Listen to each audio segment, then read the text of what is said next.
Ever since I've been losing weight, I've been wearing shorter and shorter shirts. I used to wear overtly big shirts.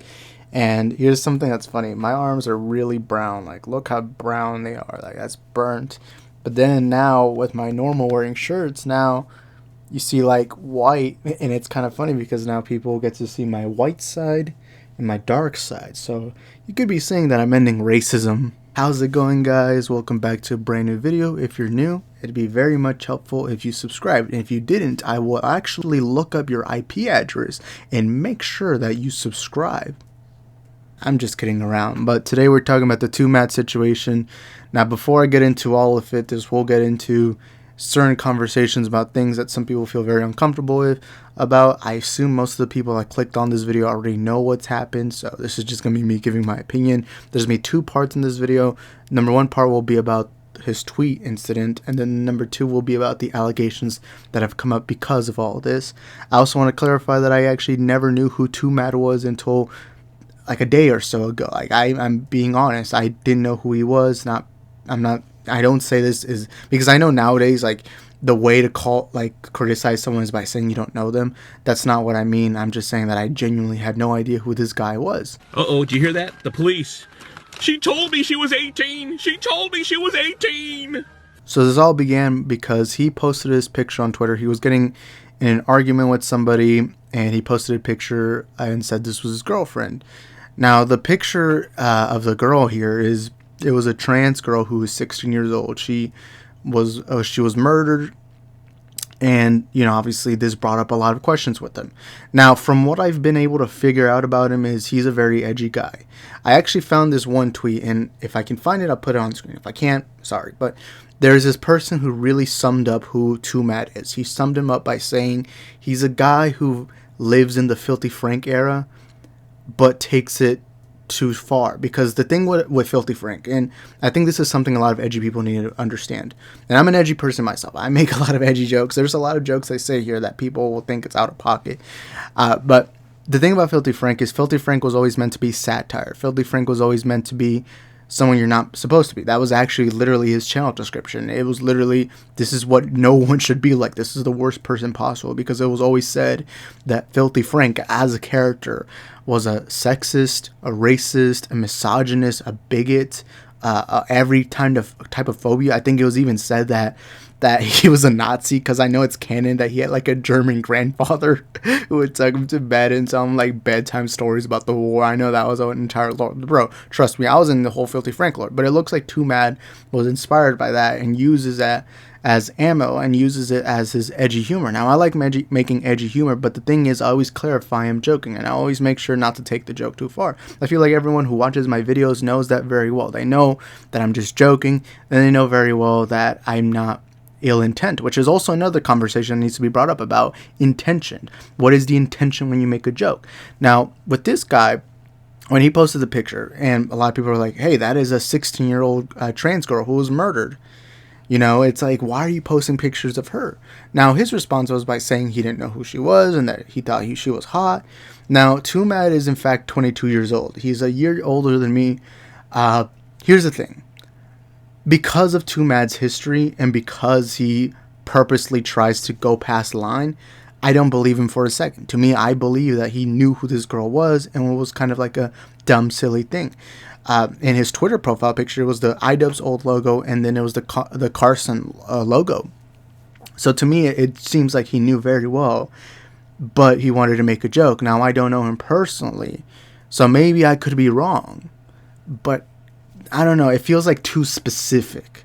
It feels too specific. It's kind of like saying this is my grandpa and it's a picture of Hitler. It's like that's way too specific for you not to notice that coincidence. Like, you could have gotten a picture of any girl. You could have just gone on the internet, Googled a picture, say hot 20-year-old, and then, I don't know, find a picture that looks like, it's like a selfie or whatever, and then just use that. But it feels too specific to specifically grab a girl who was murdered and is also a minor. And to me, it feels like it was a failed attempt I'm making an edgy joke. And it's just like, look, if you're going to make a joke like that, just say, okay, it was unfunny, I apologize, and that moved on. And that part, I would, and by the way, I'm only talking about this part right now, then I'll get into the rest. But if he had just said, okay, it was a dumb joke, my bad, I feel like I would have respected that more, because at least it would have been like, okay, you were trying to make a joke, it failed, okay, we can move on from that. That would have been okay. But instead, he went on these rants saying that, I didn't know. And I feel like when you make edgy humor, you really, first of all, we got to know what your intention is. Is it good or bad intention? Clearly here it looked like a dumb intention. I don't think he was trying to be an a-hole, but it kind of comes off that way when you're not at least accepting the fact that you made a dumb joke, okay? It's that simple, bro. And you don't even have to go apologize and just be like, hey, look, my bad. Thought it was a dumb joke, and who cares? Because look, as people, we're going to screw up. We're always going to screw up in things. It doesn't matter. Sometimes we're going to say something we don't mean. Sometimes we're going to say a joke that is going to be over the line. Part of it is just learning from it. And Twomad in this situation, it kind of feels to me like he doesn't have somebody on the ground to ground him. And I feel like every YouTuber, especially the younger guys, whether you're a teenager, whether you're in your early 20s, or any aspect of life, you always need someone to keep you on the ground. Around our age, usually it's our friends, it's a parent, it's a sibling, whatever. And you need someone to keep you grounded, because part of the reality, especially when you're like Twomad, who has 2 million subscribers at the age of 22, this essentially, he makes a lot of money. And in our age, we don't make a lot of money. It's not normal to make that much money. And so usually in this kind of scenario, you need someone to ground you, because you still need to learn and you need to grow up. Because you're 22, you still got an entire life. You're going to be in your 30s someday, you're going to be 40, you might be a dad in the future, and that's what you need to learn and understand. And I feel like in this situation, Twomad has become so popular that now it's almost like he doesn't hear anyone out. And I feel like that's why I'm scared of Speed's future, because Speed is doing all these barking streams, or he's like yelling all the time, and I feel like he has so much power to do it, because I've seen streams of him in public and he gets away with harassing people. Like I think Speed's funny, but there's times where he says some things that you don't say to a stranger. Like he went to Portugal and he said to a stranger, like, lick my balls, and I feel like that's not something you say in public. And I feel like if you had somebody down here on the ground to tell you, hey, that's not how we act in public, that's not what we do, I feel like not having that person damages not just your reputation on YouTube, but your life as a whole. And I feel like Twomad here in this situation, that's clearly what it looks like. Somebody isn't grounding you. It's like you just have this mindset of, I got famous, I'm making buttloads of money by making the most out-of-pocket jokes, that I'm just going to continue. And I feel like this was an example of that. And especially his response just shows to me that he's a young guy who's just dumb and immature. And look, to me, have fun. Do dumb things. Look, you're going to get in trouble. You're going to say stupid things, especially at this young age. Have fun. Have plenty of fun. But you need to have that guy on the ground that can tell you, hey, what you're doing is dumb. It's silly. Because it's not just going to help you. It's going to help anyone around you. Whether it's your future family, your future friends, or any person you know right now at this moment. It will help everyone around your life. And I just don't genuinely believe him when he says, oh, I didn't know who this girl was, because it just seems so specific, man. I don't know what to tell you. And this, just the history of this girl was murdered, and then she was a minor. You're 22. You're 22 with millions of subscribers. How are you thinking about 16-year-old girls in that way? And look, let's say it was an accident. Let's say it was a picture he found. Let's say he was scrolling through Twitter, saw this picture, didn't see the caption, used the picture. At least after, be like, my bad, I thought she was just a girl of my age or something like that. That's all you gotta say. You could have said that. You could have just said something, but instead you just came off with, I didn't know. It's like, I don't know, man. Like, I don't know what to tell you. Oh, no. You see, the child porn, it was just a goof. It was just for laughs, why aren't you laughing? Now, the second part gets far worse. Like, this first part was literally a joke of his that really backfired on him. This second part is when something more serious happens. And I'm actually going to show you this clip from Keemstar. I feel like he really summed it up well. Not a fan of Keemstar, but here's a summary. She says Twomad is psychotic. What he said about that trans girl is generally how he is in real life. He's way worse in real life. Most psychopathic person I have ever known. if you're reading this saying his full name, this isn't an excuse to try to talk to me again. I'm completely serious about involving the police. Whoa. So what is the story with this girl and going to the police and what? She makes another post just saying, but Twomad will never change. This was him talking about Bianca Devins. Now, this was a girl that was tragically murdered, and in this screenshot, Twomad is just being disgusting. She follows up with, at this point, I don't effing care about censoring his name or hiding what he did. He stalked me for 7 months after I blocked him for his poopy behavior. He then followed up with this, and this is unbelievable. She tweets that Twomad spammed her because she blocked him. He made 6 burner numbers to also spam on Instagram accounts and Twitter accounts. If you want proof, check out this video. This is absolutely insane. These are screenshots of Twomad just spam, spam, spam, and it goes on forever. This is a minute video of this nonstop. There's crazy recordings with him just saying weird stuff. Here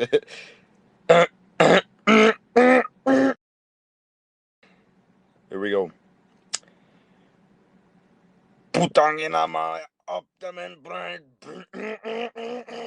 And then this same girl came out saying that he was making these sexual advances that she didn't like, was stalking and harassing her. Now, Twomad's response was all over the place. First, he tweeted out, I never sexually assaulted nobody in my life, but not gonna stop Crazy B from lying on YouTuber guy. Somebody asked if he was guilty or innocent as far as SA. He said innocent. Someone said you seem pretty guilty. He said no. Lakin responded, dude, you literally admitted it on video. Just get some help. Twomad responds that it was a coerced confession. Oh, that's right. He sent an apology video to the girl. Listen to this. Roll it. So, apology. All right. So, I can't take the damage away that I've done, but I'll try my best, okay? Okay, I at least want to take responsibility for what the I did, you know. You know, the way I treated you and viewed you, this is not okay. I pushed past your boundaries just for my own self-serving reasons. I made like sexual advances you weren't comfortable with, you know what I mean? And I truly do regret all of that so much. I never wanted you to fear for your safety or anything, but I understand it's how you felt, so I'm sorry. As best I can say it, you know? So after that video came out of him admitting this, all right, he changed his tune. He tweeted, this looks really bad, but the truth is I'm not that person anymore. It feels like forever ago. I tried reaching out to apologize already, but no response, so I moved on with my life. Now, when it comes to these kinds of conversations, really, I feel like there's a lot of irresponsible people. I think a lot of commentary channels, a lot of people are really bad at this conversation. Twitter, and I hate getting into them because it's usually this two argument of one side being this guy's innocent and there's no doubt about it, and then there's this other argument that's always this guy is guilty and we should punish him at all costs. And I feel like that's annoying. I mean, especially the ones that get more serious, like the Jonathan Majors one. That one was very serious. Johnny Depp's a good example where you don't know what happens until we finally get all the information. I always tell people be patient. And I always clarify, I always say that in all my videos because I feel like it's so important because this isn't just us and our entertainment. This is something serious. We don't know if someone's a victim or not or whatever. And I feel like the issue is there's too many, and I know I'm a young person. I hate the people that complain about young people, but I feel like there's too many young people who act like they know everything, but we really don't. And I feel like that's part of the issue, and especially when it's something that's serious, it's annoying. But in this case, the texting, even his response to the girl, it does not look good. Because I wasn't even gonna make a video until all of this, and until I saw all of this. That first part, I'm like, okay, he made a dumb joke, we can move on from that. But this, oh my god, bro, why, bro? But I really don't have much to say, because again, I'm not the person to talk about this kind of stuff. But man, dude, maybe you should get deplatformed. And I think this also gives a bad rep to the people who make edgy jokes, the people who actually make this and actually say funny things. You know, because right now we are going through a time of a weird parallelness where it's either people really want to take over the line all the jokes, like cross the line with all of them, or it's people that just don't want edgy jokes anymore or are very sensitive. And when you got a guy like Twomad who was seen and loved by a lot of... I didn't know how loved he was until just a couple hours ago. But when you have a guy like this, I don't know what to tell you, man.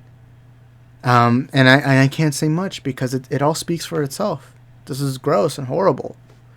And it's really a shame because YouTube... And let me talk a lot about YouTubers. YouTubers, whether you want to deny it or not, a lot of you guys are role models to the younger generations, the kids growing up. When I was a kid, I was 11 years old, Smosh was my reason for wanting to start YouTube. And ever since I was 11 years old, I've always wanted to do YouTube. Eventually, I went into Vine. Eventually, I went to this and went to that. And now, finally, after years and years and years, I finally have a successful YouTube channel. I consider it a success because I never expected how many subs I would get. I'm surprised I even got 1,000. So I know that's not a success to many people, but it's a success to me. And YouTubers do become your role model. I mean, there's this guy named AA9 Skills. I loved his vlogs, and I grew up watching. To me, that 2016 summer was made because of him. Now, a lot of kids growing up now, that's what they see. I remember when I was younger, being a YouTuber wasn't seen as a big deal, but now it's like every kid wants to be a YouTuber, or they want to be a TikToker or whatever. And so a lot of you guys are role models to these future generations. And when you got people like EDP, or people like Twomad, I almost forgot his name, Twomad. It's like the stuff, it ruins a kid's life. It ruins a kid's entire perspective and your role models. And I know people argue, oh, parents should do better parenting, but at the end of the day, you can't control your kids on what they watch. You know, when I was like 14, I watched porn. You know, it wasn't like my parents knew about it, so you can't blame my parents because I was just really good at sneaking in, deleting my search history. I was really good at all of that. You know, and kids are much smarter than people think. You know, and so kids are going to watch the YouTubers they want to watch. Smosh, I probably wasn't even allowed to watch Smosh if my parents knew about them because they made all these inappropriate jokes, but guess what? I watched them. You know? And the same happens for other YouTubers. It's why sometimes in my videos I like to give people advice or give people a moral outlook or something, because I know there's going to be people who just love me and I want to say something that they can take for the rest of their life. You know, say something that will benefit them. And you know, and it doesn't matter whether you age restrict your videos or not, you're going to have kids looking up to you. And it's a shame that you end up doing this kind of stuff. Filthy Frank was another inspiration of mine. You know, the old iDubbbz was an inspiration of mine. All these people, they were inspirations of mine. And the same happens for this newer generation that's growing up with YouTube and TikTok and whatever other sites there are. And when you do this kind of stuff, you leave such a bad stain. And I know people are expecting me to talk about it exactly, you know, the entire scenario, but the thing is, I'm just not responsible enough to talk about stuff like this. You know, it's not what I signed up for. And it's a shame that you do all this kind of stuff when you should really just be focused, make good content, be a role model, be an inspiration. And I also say this to anyone, whether you're like 15 and you have a younger brother who's like 11, whatever, always be that role model to somebody else, because kids don't choose their role model. They usually just look up to whoever it is that is right there and teaches them the right path. And I feel like that's so important. And I feel like to anyone with a platform or whatever, I feel like people take that so for granted. Because you have a lot of these people that do dumb things on YouTube that it just makes the rest of us look bad. Even though I'm a small creator, still, I feel like I'm responsible for everything I say and do. Even when I'm not doing YouTube, I feel responsible just doing things in the real world. And that's sad that all of this has to happen. look, I'm glad that all this did come out, because that way we already know. Now we know who Twomad really is, the truth about him. And I feel a large part of this is because he was a young guy who made lots of money, who thought he had the world at the palm of his hand. You see the same thing with rappers. You see rappers that are in their early 20s doing dumb things, saying dumb things. I mean, Lil Pump has been doing some of the dumbest things imaginable. Then Kanye now does a dumb thing. It's like, you need people to ground you. And it's annoying because you can see clearly no one ever talked to him. Clearly no one ever tried to look him in the eye and say, hey, you're doing dumb things. Let's stop it before somebody gets hurt. And in this scenario, you didn't have anyone. And it's like, you can't have all this power and control. And then, I know that sounds very hyperbolic, but you do have a control. You have a control on your platforms and all that. And you need somebody right there to not guide you per se, but to really help you navigate your entire ship, which is, your life. And it's really disappointing when someone like this, who is this popular, does this, and it affects your subscribers, the people who were loyal to you, the people who looked up to you, the people who defended you, the people who chant your name and love you and are waiting for an upload. They have the notification bell on. They see, oh, you uploaded. I don't know, man. I don't know what to tell you. And to me, that apology video that he sent to the girl, that just, the way he talks and everything just makes him sound so guilty. So I feel like almost every doubt is squashed, especially from the text messages and everything. And I feel like, again, this guy should be another example of, hey, let's not be like this guy. Let's not be like him. And I really hope other YouTubers can. Realistically, EDP should be that prime example of what not to do. Just use him as a guy, because when EDP got, when the whole meeting happened and the whole cupcake incident happened, we then saw the downfall of him. But what we mainly saw was people who were so disappointed, people who grew up watching EDP. I was in high school when I watched EDP, and then when everything happened, I was so disappointed. And now there's kids who love Twomad, who saw this and are so disappointed that their favorite person did things like this. And I think that needs to be so emphasized to YouTubers. And yeah, that's all I really have to say. Y'all let me know in the comments what you think. Alright, were you a fan of Twomad? Were you not? I don't know what to tell you. This guy, I don't even know what to tell you anymore, man. But that's all I gotta say. Thank you guys for watching this video. I hope y'all enjoyed it. I'll see y'all on the next one. Bye-bye. Yeah, we broke and we know it, we don't act like all these other rappers acting like they got racks. Borrow cars, but we whipping in my mom's truck. 99 full, but act like it's a double R. Yeah, we broke and we know it, we don't act like all these other rappers acting like they got racks. Borrow cars, but we whipping in my mom's truck. 99 full, but act like it's a